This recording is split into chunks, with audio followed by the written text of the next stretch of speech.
اس video میں ہم minimum efficient scale یا کم سے کم مؤثر پیمانے کے تصور کو سمجھیں گے، اور پھر یہ کہ اس کا پورے بازار سے ملنے والے پیداواری نتیجے، جس کو ہم مارکیٹ کنسنٹریشن بھی کہتے ہیں، اس پہ کیا اثر ہوتا ہے۔ آج ہم ان دونوں تصورات کو سمجھیں گے۔ تو سب سے پہلے ہم کم سے کم مؤثر پیمانے کو کہہ سکتے ہیں کہ یہ ہمارے بازار کے پیمانے کا وہ سب سے چھوٹا حصہ ہے جہاں ہمیں پیمانے کی معیشت ملنا بند ہو جاتی ہے۔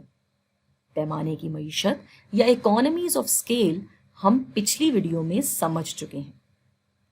یا ہم اس کو ایسے بھی دیکھ سکتے ہیں کہ یہ وہ سب سے چھوٹا حصہ ہے جہاں ہمارا طویل مدت والا اوسط مجموعی کرو نیچے جانا بند کر دیتا ہے۔ تو اس مثال میں جیسا کہ ہم نے شاورما کے ٹرکوں کی بات کی تھی، ہم دیکھ سکتے ہیں کہ جب ہم نے یہاں سے یعنی تقریباً 80 شاورما فی دن سے شروع کیا تو ہمارا کرو نیچے کو جا رہا تھا، یعنی پیمانے کی معیشت حاصل کر رہا تھا، تب تک جب تک 200 شاورما فی دن پہ وہ نہیں آ گیا۔ تو اس مثال کے حساب سے یہ ہو گیا ہمارا منیمم ایفیشنٹ اسکیل یا کم سے کم مؤثر پیمانہ۔ ہم اس کو ایسے بھی سمجھ سکتے ہیں کہ یہ وہ سب سے نچلی جگہ ہے جہاں ہمارے کاروبار کا کسی بھی حال میں ہونا ضروری ہے اگر وہ بازار میں بہترین انداز میں چلنا چاہتا ہے۔ تو یہ اس لیے ضروری ہے کہ کچھ کاروبار ایسے ہوں گے جو اسی لاگت میں 200 شاورما بنا سکتے ہیں، اور کچھ ایسے جو صرف 80 ہی بنا پا رہے ہوں گے۔ تو اگر مثال کے طور پہ کسی بھی وجہ سے بازار میں شاورما کی قیمت 60 یا 70 سے گر کر 55 روپے فی شاورما ہو گئی، تو وہ کاروبار جس نے اپنی لاگتوں کو ایسے سنبھالا ہوا تھا کہ 200 شاورما بنا سکتی تھی، وہ تھوڑا بہت آگے پیچھے کر کے اس قیمت پہ بھی شاورما بیچ لے گی۔ لیکن وہ کاروبار جس کی لاگت اتنی تھی کہ وہ صرف 80 شاورما ہی بنا پا رہی تھی، وہ قیمت کے مزید گر جانے سے نقصان میں چلی جائے گی۔ کوئی بھی کاروبار کرنے سے پہلے یہ سمجھنا بہت ضروری ہے کہ سب سے منافع بخش بازاروں میں ہی سب سے زیادہ مقابلہ موجود ہوتا ہے۔ تو ایک اچھا کاروباری جس میں معاشیات کی سمجھ ہو، وہ چاہے گا کہ اس کا کاروبار کم سے کم مؤثر پیمانے پہ پہنچ جائے۔ اپنے کاروبار کو یہاں پہنچانے کے لیے ہمیں اپنے بازار کی مجموعی جسامت کو سمجھنا ہوگا، یعنی جس بازار میں ہم کاروبار کر رہے ہیں وہ در حقیقت ہے کتنا بڑا۔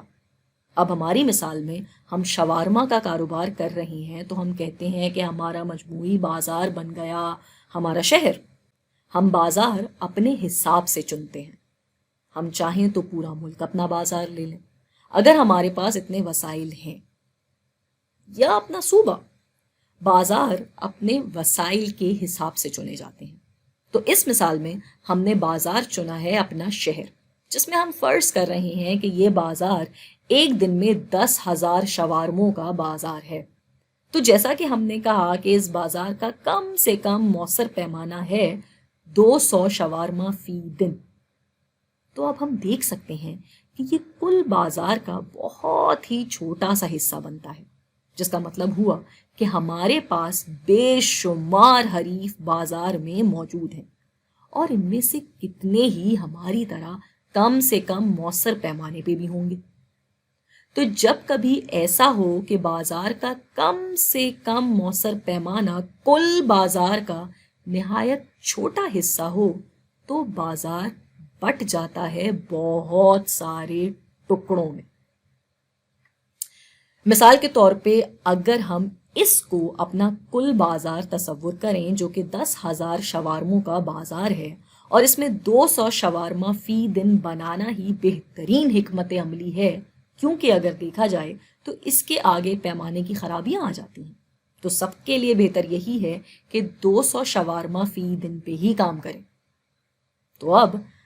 ہمارے پاس مثال کے طور پہ ایسے 50 حریف ہیں جو 200 شاورما فی دن پہ کام کر رہے ہیں،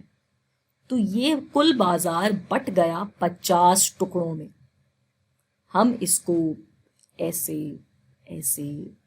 ایسے بنا لیتے ہیں۔ ایسے بازار کو ہم فریگمنٹڈ یا بٹا ہوا بازار کہتے ہیں۔ اب ایک دوسری مثال لیتے ہیں۔ فرض کرتے ہیں کہ ہمارے شہر کا بازار 10,000 کے بجائے 400 شاورما فی دن کا بازار ہے، تو پھر بازار نسبتاً چھوٹا ہو گیا، اور ایسے میں اگر ہم یا کوئی بھی 200 شاورما فی دن بنا رہا ہے تو اس کے پاس بازار کا نصف حصہ موجود ہے، اور ایسا بازار کم و بیش 2 ہی حریفوں میں چل رہا ہوتا ہے۔ ایسے بازار کو نسبتاً زیادہ کنسنٹریٹڈ یا خالص بازار مانا جاتا ہے۔ اسی طرح یہ بھی فرض کیا جا سکتا ہے کہ ہمارے بازار میں شاورما بننے کی وہی تعداد ہے جو ہماری کم سے کم موثر پیمانے کی تعداد ہے، یا اس سے بھی کم۔ تو پھر اس مثال کے حساب سے کہتے ہیں کہ ہمارے بازار کی جسامت 195 شاورما فی دن کی ہے، اور اگر ہم نے ہی یہ بازار کا حصہ پورا کر دیا تو ہمارا طویل مدت والا اوسط مجموعی لاگت کا کرو اپنے کم ترین حصے پہ ہوگا، حالانکہ اس کے لیے تو ہمیں 200 شاورما بنانے کی ضرورت بھی نہیں، اور یہی وجہ بنے گی کہ کسی بھی اور کا ہم سے مقابلہ کرنا بہت مشکل ہو جائے گا، کیونکہ اگر وہ آئے گا بھی تو اس کے کاروبار کے حالات کچھ اچھے نہیں ہوں گے، اور ہم ہی اس میں واحد کرتا دھرتا ہوں گے۔ ایسی صورتحال میں جس میں پورا بازار کسی ایک ہی کاروبار کے ہاتھ میں ہو، اس کو نیچرل مونوپلی یا قدرتی اجارہ داری کہتے ہیں۔ اس کی ویسے تو متعدد وجوہات ہو سکتی ہیں، مگر ایک یہ بھی ممکن ہے کہ ہمارا کاروبار اتنا بہترین چلے اور اتنی دفعہ پیمانے کی معیشت پا لے کہ پھر اکیلا ہی پورے بازار کی پیداواری ضرورت پوری کر لے۔ ایسی صورت میں ممکن ہے کہ ہمارے حریف بازار میں موجود تو ہوں، مگر ہم میں سے جو بازار کی پیداواری ضرورت پہلے پوری کرنے لگے گا وہی اجارہ داری پہ آ سکے گا، یا وہی سب سے مؤثر کاروبار کر رہا ہوگا۔